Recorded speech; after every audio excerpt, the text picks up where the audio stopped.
artists, it's Mrs. Altieri here, and today I wanted to talk to you about my expectations for the art room because every artist is different, every art studio is different, every teacher and expectation is different. So before we can really create some art, I wanted to talk to you about my expectations in the art room for you. So number one, make sure every day you are coming prepared to learn. What does that mean? It means having your supplies. And for me, I just want you to have two things every day.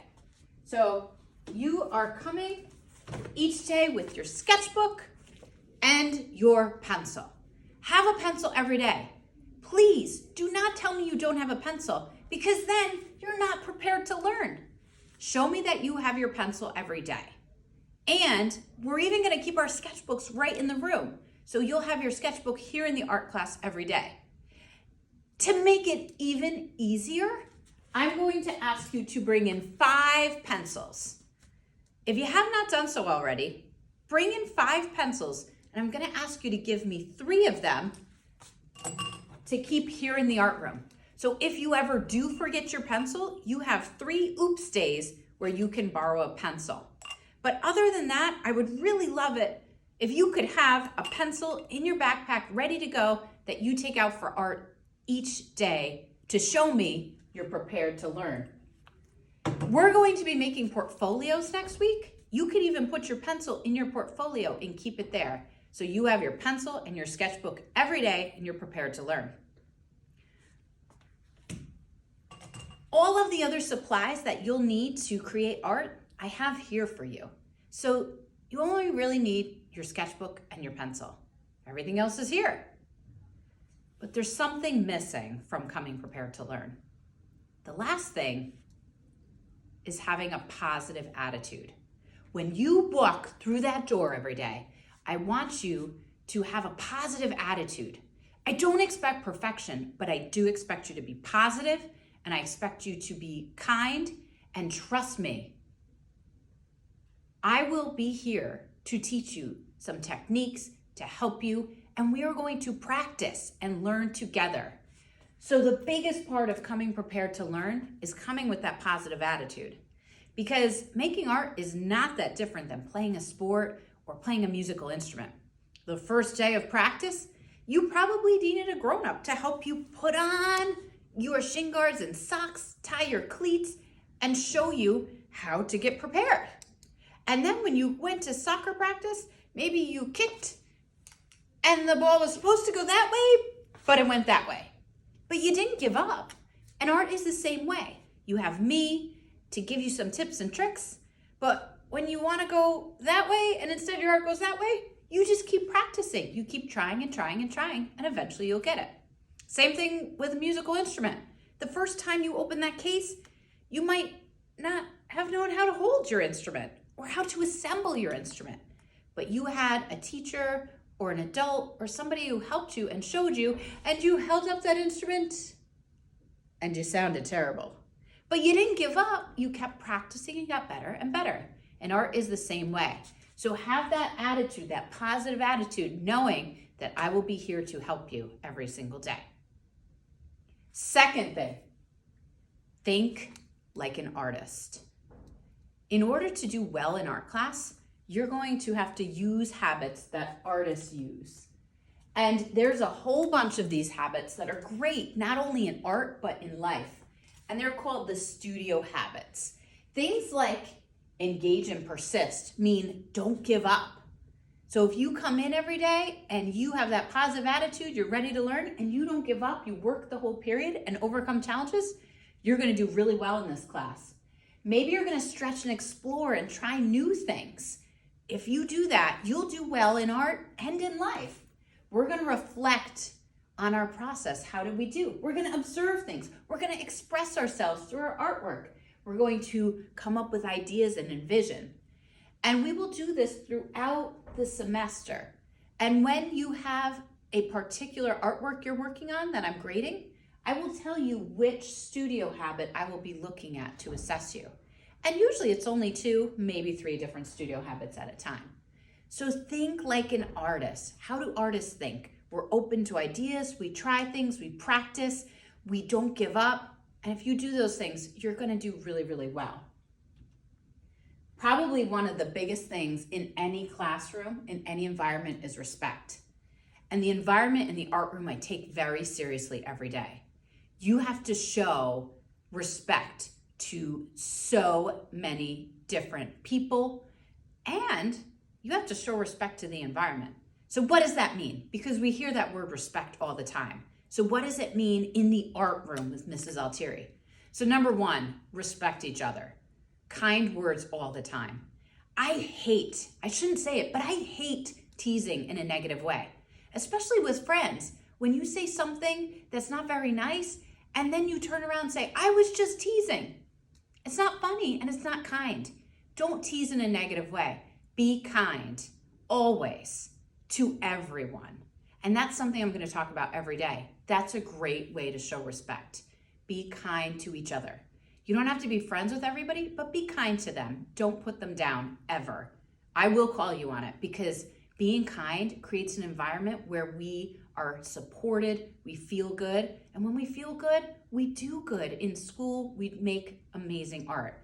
So show respect to each other, be kind to each other. Show respect to me and any teacher that walks into the room.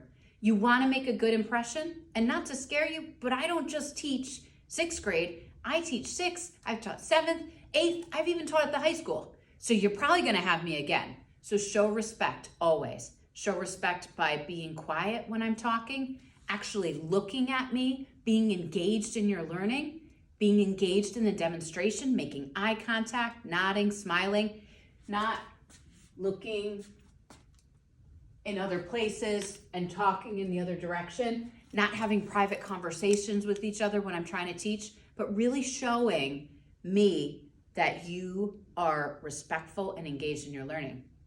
And then when one of your classmates raises their hand and they have something to share, you show them the same respect too. You look at your classmate who's talking. You zip your lips.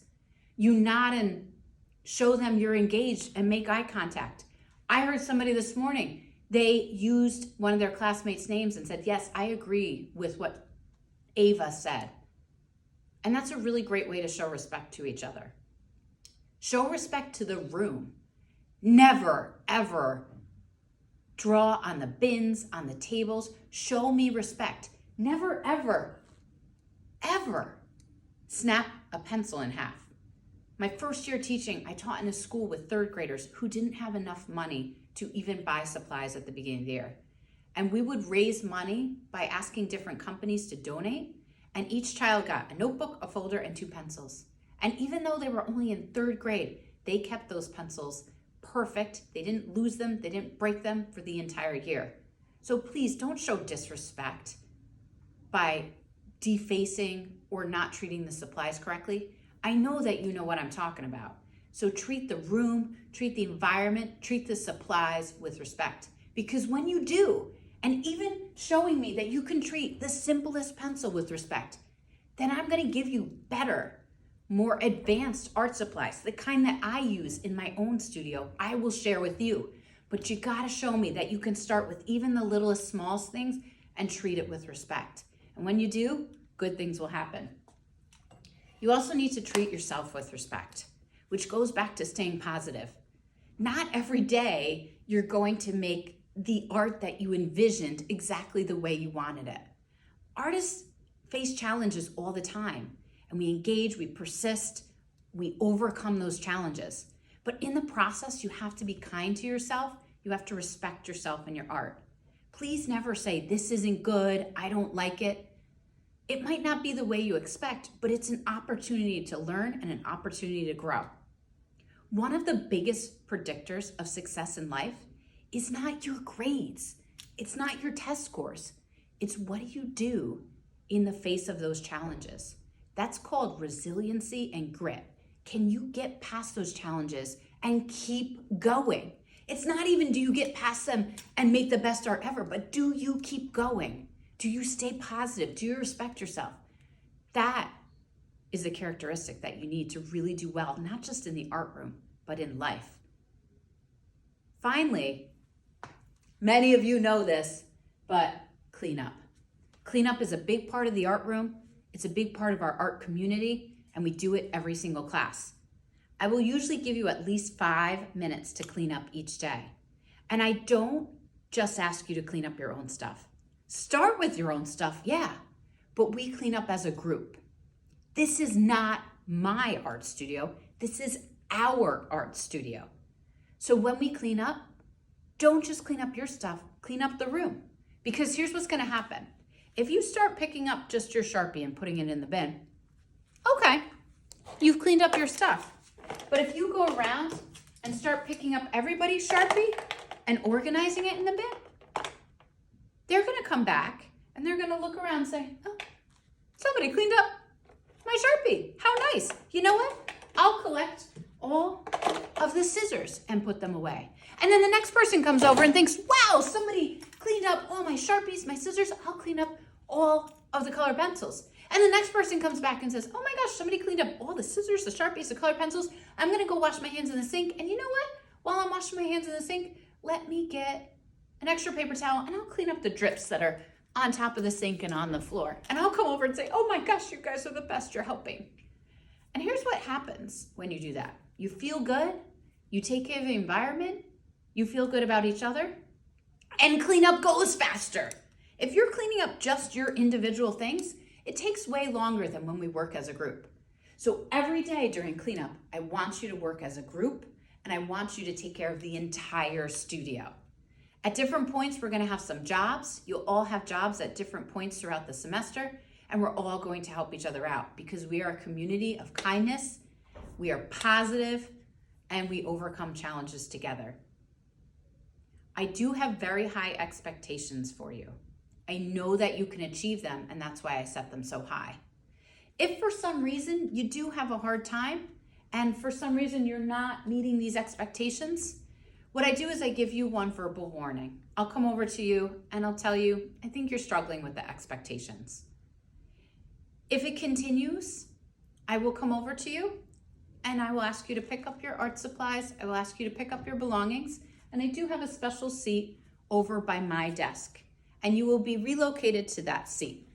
And before you can continue to work on your own in that space, I want you to think about what challenges you had. And I have a sheet over there that you'll fill out and you'll tell me what's going on with you. You'll write it down and then I'll read it. And sometimes there might be something going on that I didn't know about, and then we can try to problem solve and fix it together. Sometimes you just have a bad day. And guess what? We all have bad days.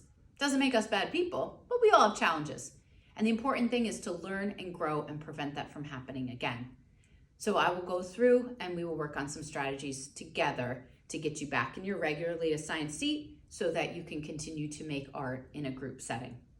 If it continues to happen, I do contact your grown-ups, and that's the third step. And I tell them what challenges we've been having, what strategies we're working on together, and I get them involved at home. So please, please, please work on meeting all these expectations and know that I do have some consequences if you cannot meet those expectations, but I also have a lot of rewards. They're often very subtle, like maybe getting to use a brand new special material, maybe getting a thank you in the mail or a thank you from your art teacher. I will be doing things to acknowledge that you are meeting these expectations, but most of all, I want you to leave here feeling warm, feeling good, feeling really positive about the experience you've had with your fellow artists. Thank you for taking the time to listen. Please let me know if you have any questions.